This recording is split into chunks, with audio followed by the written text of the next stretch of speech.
Hello friends, TNZF channel में आपका स्वागत है। दोस्तों, आज रात 8 बजे हमारे महामहिम एवं हमारे देश के प्रधानमंत्री माननीय नरेंद्र मोदी जी ने एक बार फिर से देश की जनता को संबोधित करा। तो आज इस वीडियो में जानेंगे कि नरेंद्र मोदी जी ने लॉकडाउन एक्सटेंशन पर अपनी क्या प्रतिक्रिया रखी और उन्होंने देश की आर्थिक स्थिति के बारे में क्या सुझाव दिए और क्या संदेश दिया जनता को। हर बार की तरह आगे बढ़ने से पहले आपसे अनुरोध है कि हमारे चैनल को लाइक करें एवं अपने स्क्रीन पर आ रहे सब्सक्राइब बटन को ज़रूर दबाएं।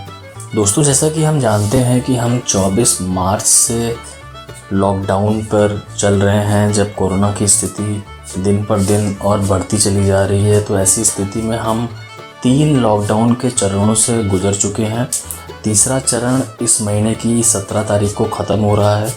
तो इसी को मद्देनज़र रखते हुए आज देश के प्रधानमंत्री नरेंद्र मोदी जी ने एक बार फिर से जनता को संबोधित करा एवं उन्होंने ये संकेत दिए हैं कि कोरोना की बढ़ती महामारी और कोरोना के जो प्रकोप है उसको बढ़ते हुए देखते हुए समस्त राज्यों ने जो उनको सुझाव दिए हैं, उन सारे सुझावों को उन्होंने मानते हुए एक ये डिसीज़न लिया है कि हमारा देश फिर से चौथे चरण की तरफ जाएगा और लॉकडाउन 17 मई के बाद से फिर से लागू किया जाएगा। बट ये लॉकडाउन जो होगा चौथे चरण का, ये अपने आप में बिल्कुल नया लॉकडाउन होगा। इसमें जो नियम और जितने कानून होंगे वो बिल्कुल बदल दिए जाएंगे, रियायतें दी जाएंगी। दोस्तों, आपको बता दूं कि रियायतों के ऊपर उन्होंने बल इसलिए दिया है क्योंकि हमारा देश इस समय आर्थिक मंदी से गुज़र रहा है।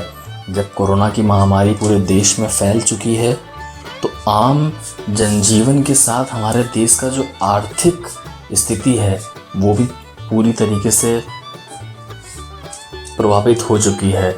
तो इसी को मद्देनज़र रखते हुए उन्होंने जो लॉकडाउन 4 है उसको इस प्रकार से उन्होंने बोला है कि सारे राज्यों से विचार विमर्श करके उसको ऐसे डिज़ाइन करा गया है जिससे कि हम अपनी आर्थिक स्थिति में थोड़ा बहुत सुधार ला सकें। जितना आम व्यापार है, जितनी इंडस्ट्रीज़ जो कई दिनों से लॉकडाउन की वजह से मंदी का शिकार हो रही हैं, वो अपने आप को एक तरीके से रेनोवेट कर सकें। एक बात और नरेंद्र मोदी जी ने जो आज बहुत अपने पूरे संबोधन में बार बार यूज़ करी है वो है आत्मनिर्भरता।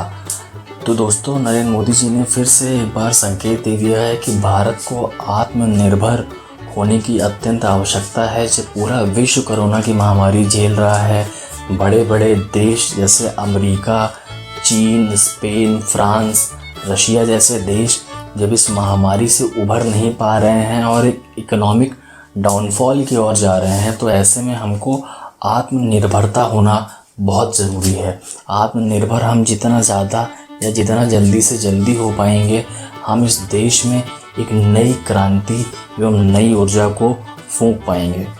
उन्होंने इसका उदाहरण भी दिया कि जब कोरोना की शुरुआत हो रही थी तब हमारे देश के में एक भी PPE किट का या N95 मास्क का उत्पादन नहीं हो रहा था, तो जिसके लिए हमको दूसरे देशों पर निर्भर होना पड़ा। पर जैसे जैसे स्थिति आगे बढ़ी कोरोना की, हमने अपने देश में प्रतिदिन 2 लाख से ज़्यादा N95 मास्क, 2 लाख से ज़्यादा PPE किट का उत्पादन किया, जिससे हमारी आत्मनिर्भरता का एक पूरे विश्व में संदेश गया।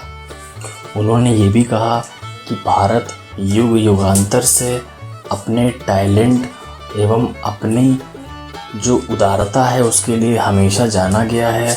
ऐसे में हमें अपनी क्षमताओं का भरपूर प्रयोग कर अपने आप को आत्मनिर्भर बनाना बहुत ज़रूरी है। नरेंद्र मोदी जी की इस परिभाषा से आत्मनिर्भरता की जो बार बार जो शब्दों का जो उन्होंने प्रयोग करा है अपने भाषण में, हमको बिल्कुल याद दिलाता है महामना श्री स्वर्गीय मदन मोहन मालवीय जी का, जिन्होंने 1932 में स्वदेशी संघ की अध्यक्षता करते हुए पूरे देश से एक अनुरोध करा था कि हमको अपने को इतना सक्षम बनाना है, हमको अपना टैलेंट का भरपूर प्रयोग कर अपने देश में उत्पादन को बढ़ाना है और अपनी जीवन यापिका या जीवन जीविका को एक अच्छे स्टैंडर्ड की तरफ ले जाना है। आपको बता दें कि 1932 में स्वदेशी मूवमेंट की शुरुआत हुई थी। इसी अध्यक्षता में मदन मोहन मालवीय जी ने पूरे देश में एक अभियान चलाया था कि हम अपने देश में उत्पादन कर कर अपनी चीज़ों का सेवन करेंगे, जिससे कि हम अपने को आत्मनिर्भर और इतना स्टेबल बनाएंगे कि हमको किसी और देश के ऊपर निर्भर रहने की आवश्यकता नहीं होगी। दूसरी सबसे महत्वपूर्ण बात नरेंद्र मोदी जी ने आज के अपने भाषण में ये कही है कि एक स्पेशल पैकेज रिलीज़ करा गया है केंद्र सरकार की तरफ से 20 लाख करोड़ रुपए का। ये जो 20 लाख करोड़ रुपए का जो पैकेज है, ये पूरी तरीके से इकोनॉमी को दोबारा खड़े करने में बहुत सहायक होगा और बंद पड़ी हुई MSME सेक्टर, हमारे लेबर क्लास के लोग, हमारे वर्किंग क्लास के लोग जो इस महामारी में बहुत भयावह स्थिति को झेल रहे हैं, उन सब को दोबारा खड़े करने के लिए इस पैकेज का प्रयोग किया जाएगा और इससे हमारी इकोनॉमी काफ़ी हद तक बूस्ट अप हो जाएगी। उन्होंने यह भी कहा है कि फाइनेंस मिनिस्ट्री आपको 2-3 दिन में बारीकी से और बड़ी डिटेल्ड इंफॉर्मेशन दे देगी इस स्पेशल पैकेज के बारे में। एक बार फिर उन्होंने यही कहा कि लॉकडाउन 4 की जो सारी स्थिति है वो आपको 17 मई तक बिल्कुल क्लियर कर दी जाएगी। सारे राज्यों से उन्होंने 15 तारीख तक अपने अपने राज्य के ब्लूप्रिंट्स मांगे हैं, जिसको देखते हुए वो लॉकडाउन 4 को इस तरीके से डिज़ाइन करेंगे कि आम जनजीवन प्रभावित ना हो सके और हम दोबारा इकोनॉमी को पूर्णतः पटरी पर ला सकें। तो दोस्तों, आज की वीडियो में सिर्फ इतना ही। आगे भी आपको इसी तरीके की खबरें लाता रहूँगा। स्वस्थ रहें, सुरक्षित रहें। जय हिंद, जय Bharat. Press the bell icon on the YouTube app and never miss another update.